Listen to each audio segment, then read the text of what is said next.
Hey you guys, it's Tanisha. Welcome back to the channel. Today is episode 2 of Mom. So today's video, I'm kind of getting a little personal with you guys. It's kind of a subject that I feel kind of uncomfortable talking about, but it's been on my spirit for a while. And if the Lord told me to do it, I'm going to do it because it's going to help somebody out there.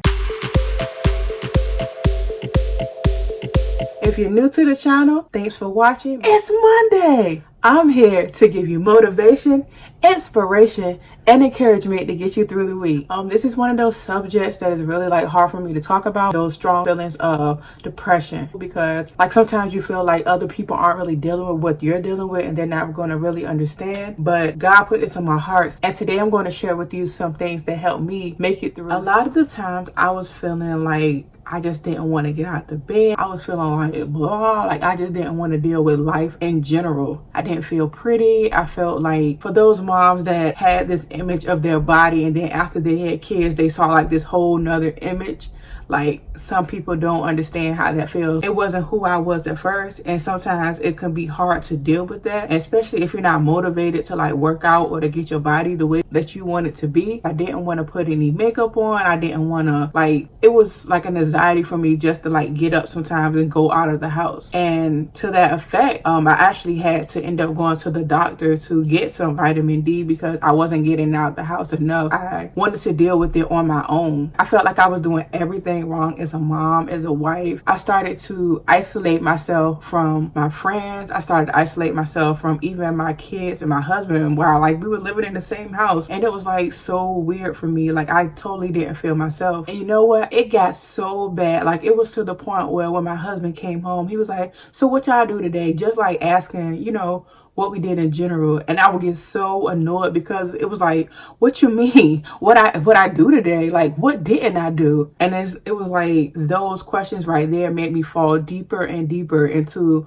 my feelings, depression, or, anxiety. So I have made some amazing progress. I am not dealing with depression, and I know there are ways to get you through. So let's get started. Get out of bed. I know you want to stay in the bed. I know you want to sob. I know you want to have a pity party, but there is greatness in you, and it's lying dormant when you lay there in the bed and you're not being motivated and you're not being successful and you're not moving around. But when you get up, you're going to feel so much better about yourself. Step number 2, after you get up, pray, meditate, take some time for yourself before the kids wake up. Go in your quiet place, talk to God, let him know what you're dealing with, and ask him to show you and give you wisdom how to make it through that situation, because it's possible. Do what you need to do to feel good about yourself. Get up, get dressed, throw on some makeup, do a little workout, whatever you have to do to get yourself motivated and to get yourself pumped for the rest of the day. So the devotional book that I'm currently reading out of on a daily basis is the Joyce Meyer's The Confident Woman book. And as you can see, I go through and I underline and take notes and things like that. And in the back of here, I have little cards for my children, because those things like that motivate me and keep me going. So I stay away from those negative thoughts of I'm not doing enough or I'm not the best mom ever. Or either go on YouTube and listen to some motivational speaking, something that'll get you pumped, something that'll get your spirit excited for the rest of the day. See yourself anointed, see yourself motivated, see yourself happy, see yourself living the life that you want to live.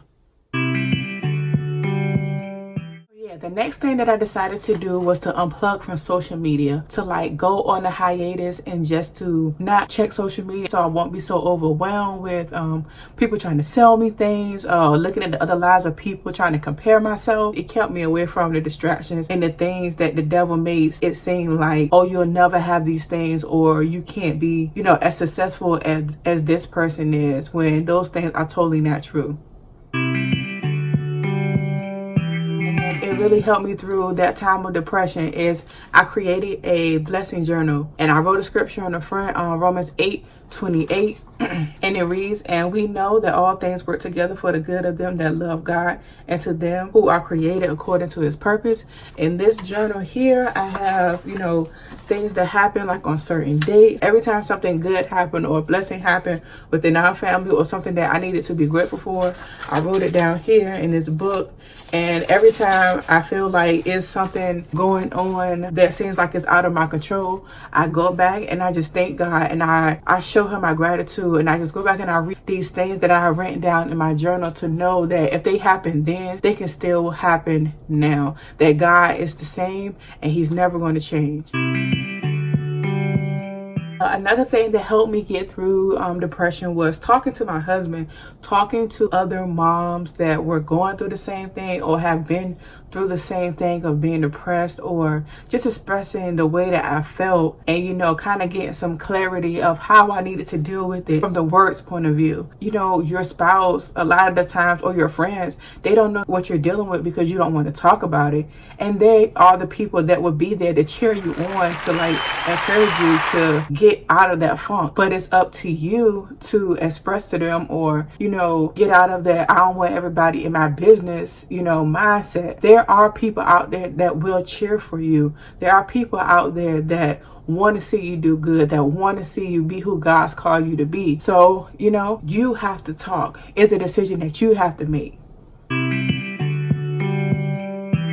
And lastly, we have to focus on ourselves, who God has called you to be and how important you are to him. So you have to kind of give yourself like a reboot, spiritually, mentally, changing your mindset to positive thinking, and getting yourself shifting your thoughts away from those negative thoughts. Write down goals, write down the plans that you want to accomplish, because those things are still important. Work on your own personal development. Make a plan. Talk to somebody. That's all I have for you today, and I can't wait to see you guys next Monday. Make sure that you like, share, and subscribe to this channel. There is hope.